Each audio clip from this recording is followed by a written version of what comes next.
I can't believe that we actually get to say this now, but it looks like finally Arrowhead seems to have figured out how to fix the damage over time, fire, and gas effects that were not working properly in Helldivers 2 up to this point.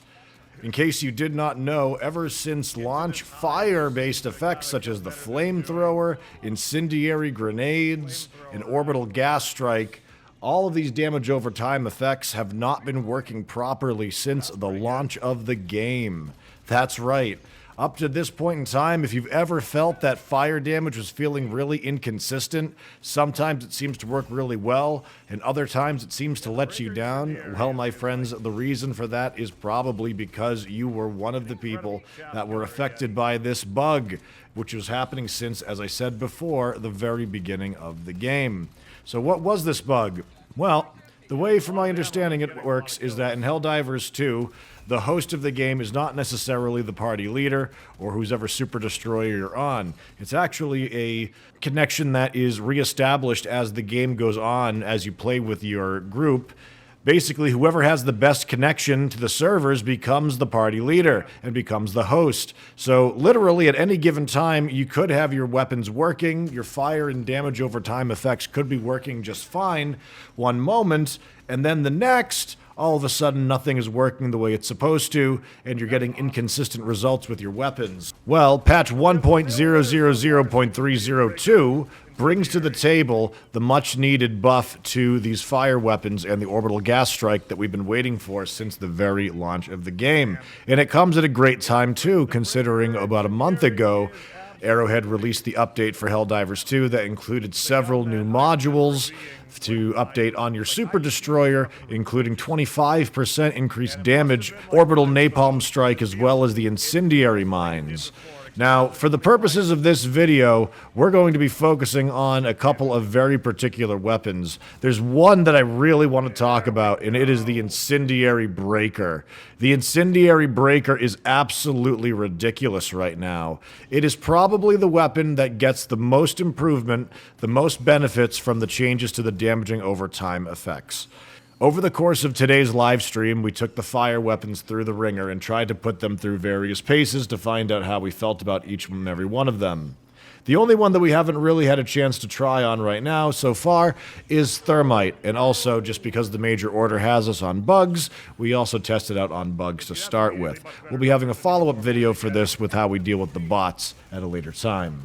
The first thing that I noticed is that the Incendiary Breaker, as I was saying before, just right out the gate is an absolute force to be reckoned with. Its rate of fire, combined with its deceptively long range. The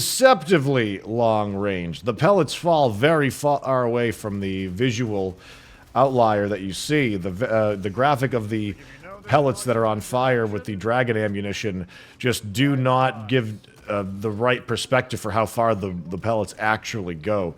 You can fire them very, very, very far. Over the course of today's stream, we were able to try a few different loadouts involving the various different damage over time effects, ranging from Eagle Napalm strikes to orbital gas strikes.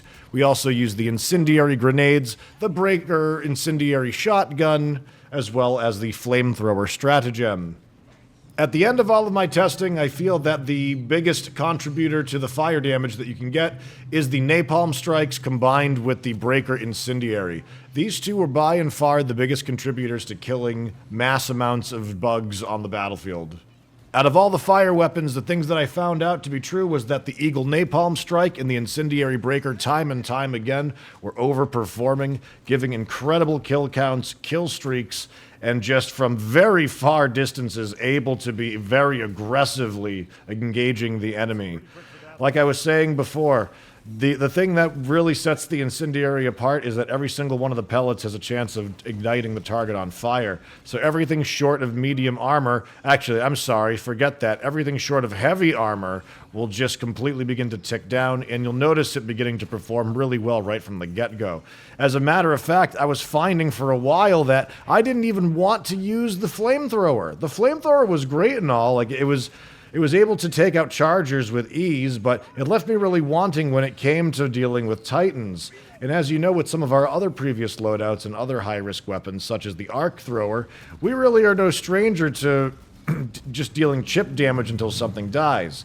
The Breaker Incendiary really wasn't able to get the job done against a lot of chargers that were coming our way, but was able to deal with the hordes of chaff and medium armored enemies incredibly well, and again, racking up a lot of kills for the team. As my testing continued, again, I found myself wanting to leave the flamethrower at home. It just really didn't feel worth it bringing in to be kind of like a higher risk cone attack that was honestly being outperformed by the Breaker Incendiary already. So what to combine with it?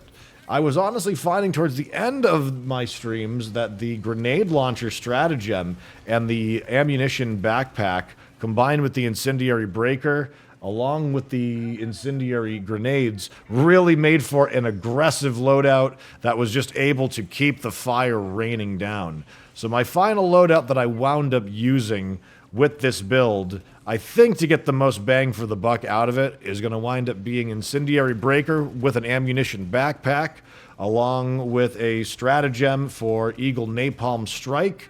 You could bring the gas if you want, but I honestly think that it's going to be letting you down. I would say opt in for the grenade launcher. As the matches went on, it just became so evident the mass killing power that the Incendiary Breaker has was just absolutely astonishing. The engagement range just so far, able to keep yourself damaging the targets over time, keeping your uptime in the fight really, really, really easily as well. You can defend positions, you can attack positions, you can just really blast fire through your napalm strikes, and it just really racks up the kills.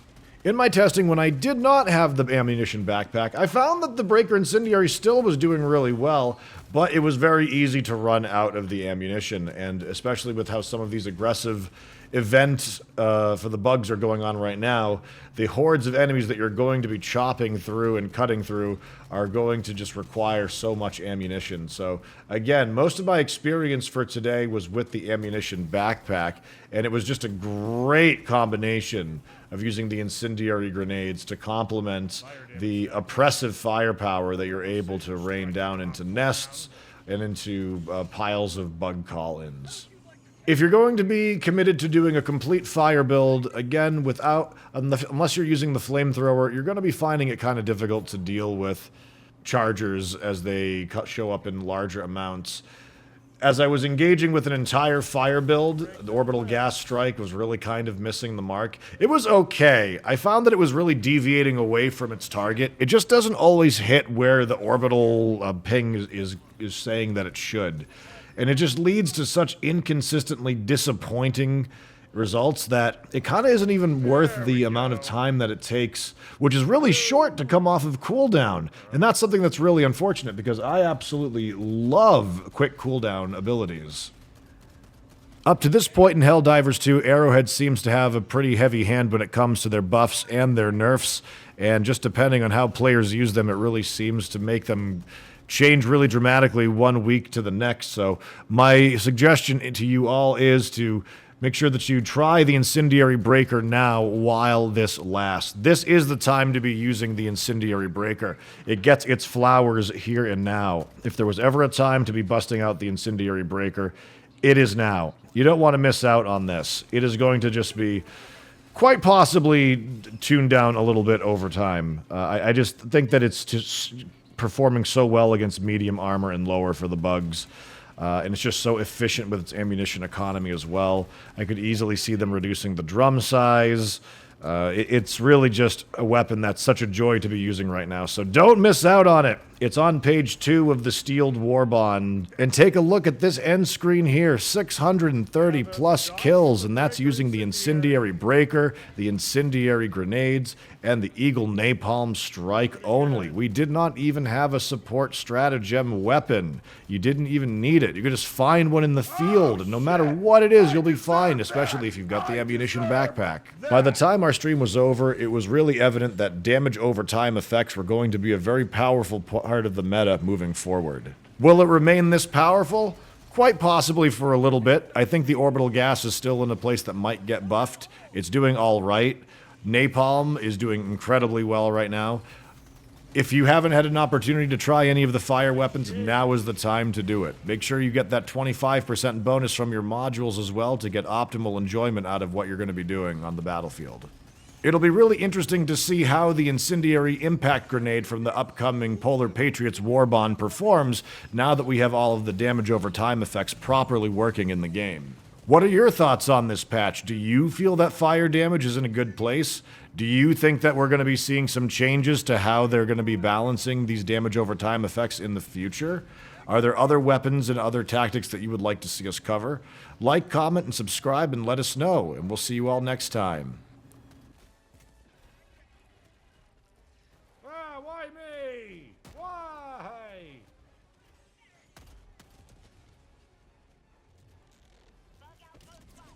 Yeah. I'll take that. Requesting air support.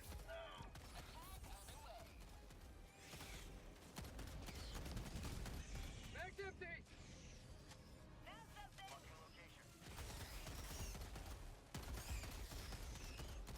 Have a taste of democracy. Mag's empty. Yeah, Brick incendiary is pretty good.